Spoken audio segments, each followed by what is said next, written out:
Hello, hello Bonjour chouchou, et bienvenue dans cette première vidéo dédiée à l'abondance. Et Monsieur nous Peluche, avons un invité de marque, Monsieur Peluche. qui fait son grand retour dans les vidéos, peut-être dans les lives, on verra prochainement ce que ça donne. Très en forme en ce moment, très en forme.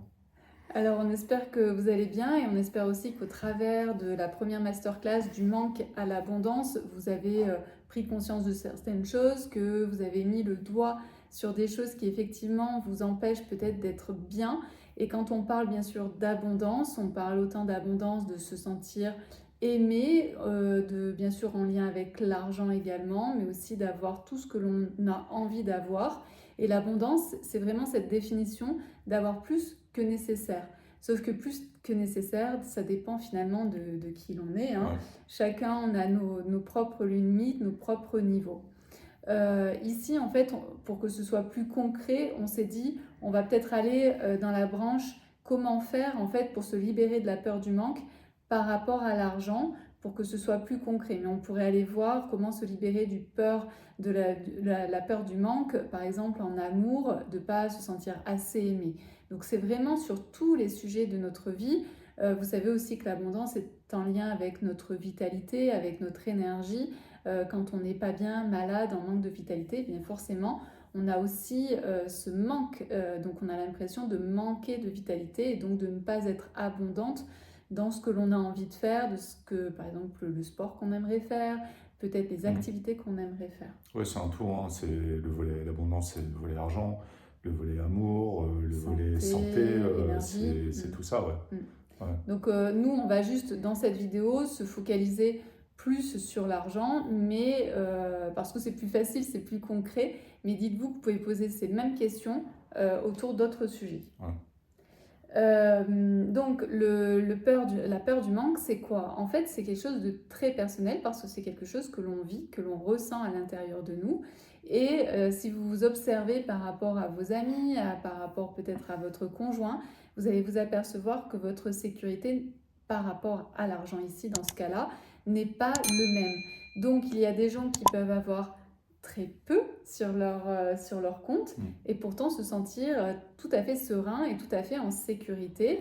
C'est par exemple des personnes qui ont pu développer cette capacité à se dire même si j'ai peu en fait sur mon compte, je sais qu'à n'importe quel moment, je peux trouver un travail, je peux trouver de l'argent, je peux créer et ensuite vendre mes œuvres par exemple. Donc il y a des personnes qui sont très à l'aise avec très peu sur leur compte.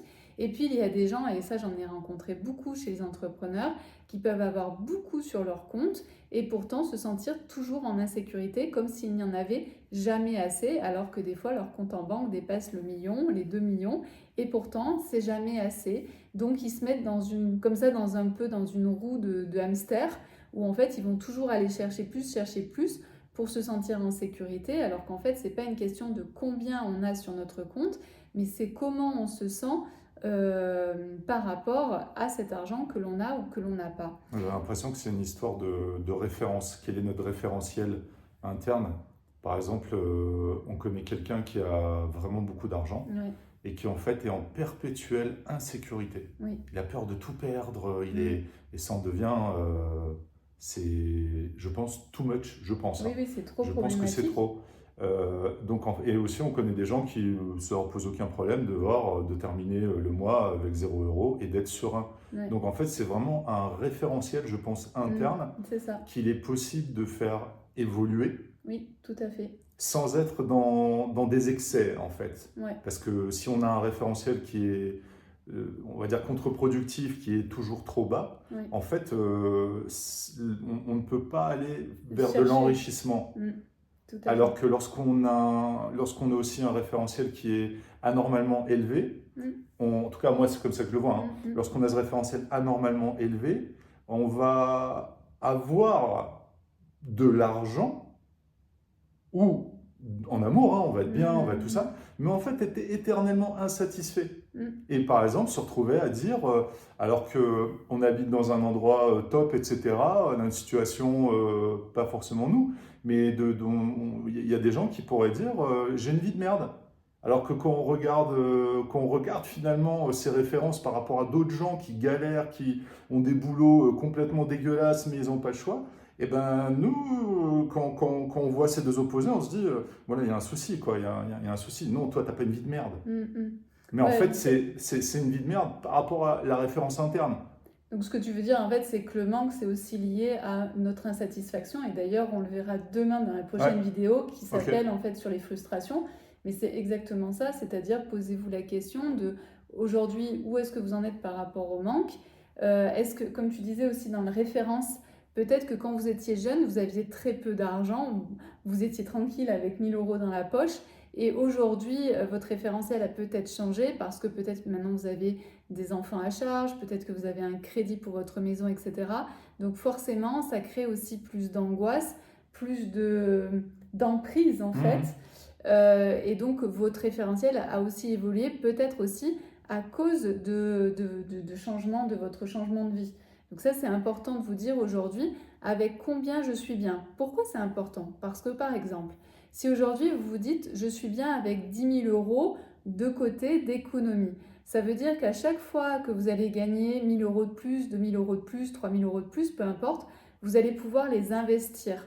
C'est-à-dire que vous n'aurez pas peur de les perdre. C'est-à-dire que vous allez pouvoir faire des investissements, vous allez peut-être mettre en crypto-monnaie, vous allez peut-être faire des choses en fait qui sont différentes, mais qui sont différentes de l'économie.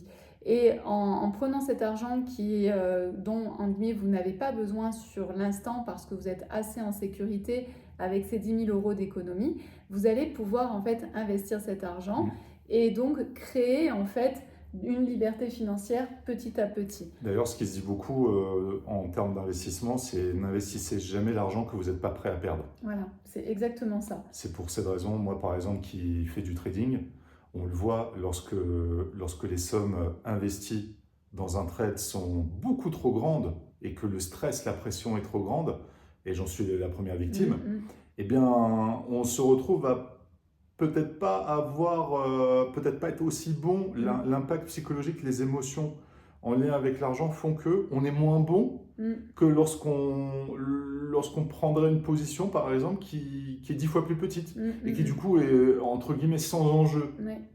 Oui, et puis moi je me souviens que l'argent qu'on avait mis au début sur le compte de trading, on s'était dit bah, si jamais il disparaît, c'est ok parce que on a le C'est reste ça, à côté. exactement.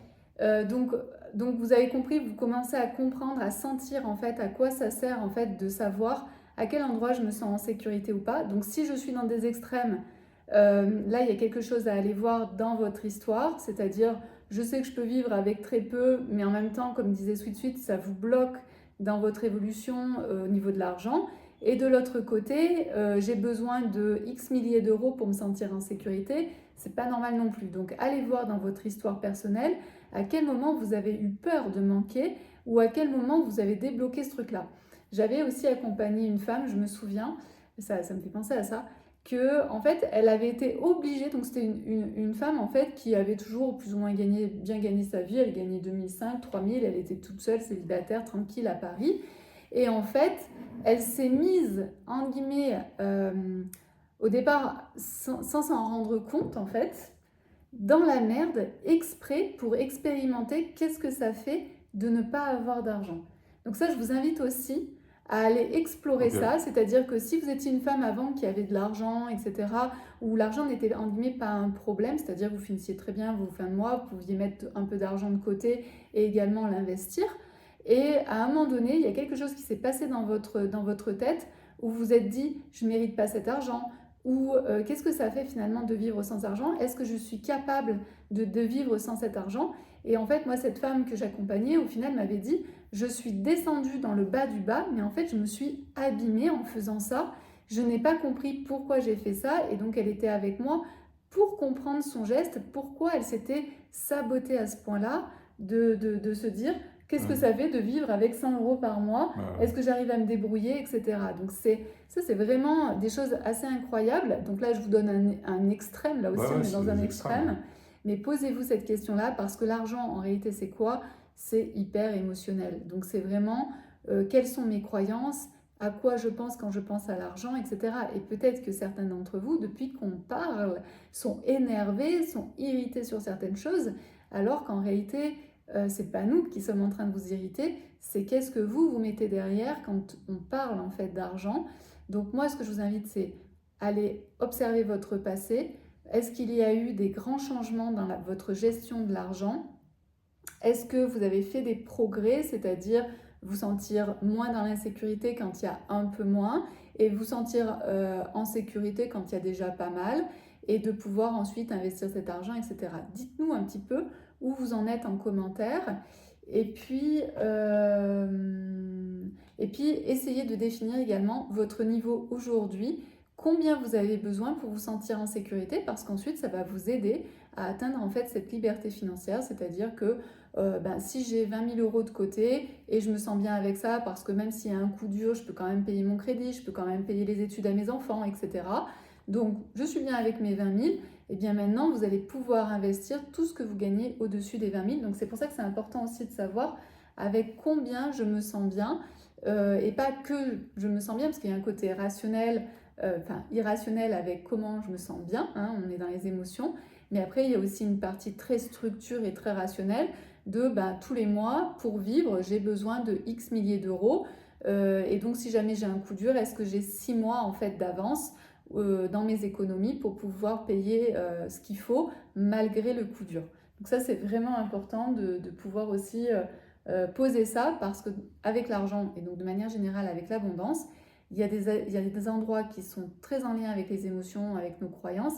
Puis il y a des endroits qui sont très en lien avec le côté rationnel. Il faut juste comprendre, par exemple ici, comme on parle de l'argent, comment fonctionne l'argent et comment je peux faire fructifier aussi mon argent. Donc gagner mon argent, mais comment je gagne, comment je dépense et comment je fais fructifier mon argent. Ces 3 points-là sont très importants. Ouais. J'avais une question et un commentaire. Question, est-ce que toi, la peur de perdre, tu le mets dans la même catégorie que du coup L'insécurité.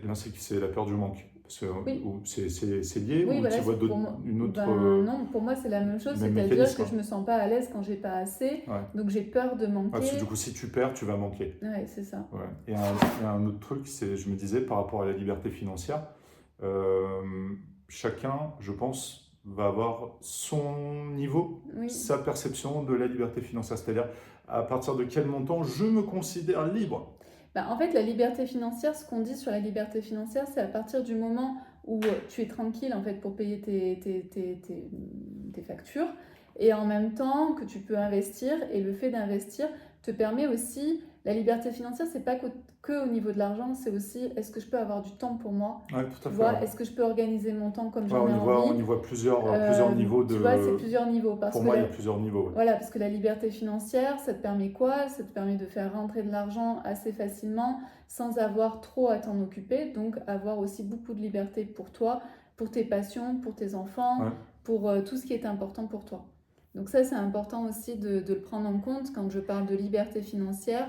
C'est pas je fais quelque chose qui va me permettre de remplacer mon salaire actuel. C'est pas ça du tout. La liberté financière, je prends aussi en compte de combien je gagne, est-ce que ça me permet de gagner et en même temps, est-ce que ça me permet de libérer du temps pour être tranquille en fait et faire vraiment ce que j'ai envie de faire. Même si je prends notre cas, nous on aime travailler de base. Ouais. Donc notre liberté financière, ce serait peut-être de travailler un peu moins ou voilà, mais nous on travaille déjà à notre rythme, on fait déjà ce qu'on aime, donc c'est ça aussi. Et ce que l'on fait nous permet de gagner notre argent et en même temps de mettre de côté et de faire des investissements. Voilà un petit peu le tour de cette première vidéo pour poser les choses. Donc je vous laisse marquer en commentaire si vous en avez envie votre niveau, le niveau idéal pour vous, comment vous vous sentez en sécurité et puis également peut-être les endroits dans votre histoire qui ont fait que vous avez commencé soit à stresser, à avoir toujours peur de manquer, ou alors au contraire ce moment où vous êtes dit mais en fait je suis assez pour gagner assez. Voilà. À très vite, à demain pour la prochaine vidéo. À bientôt.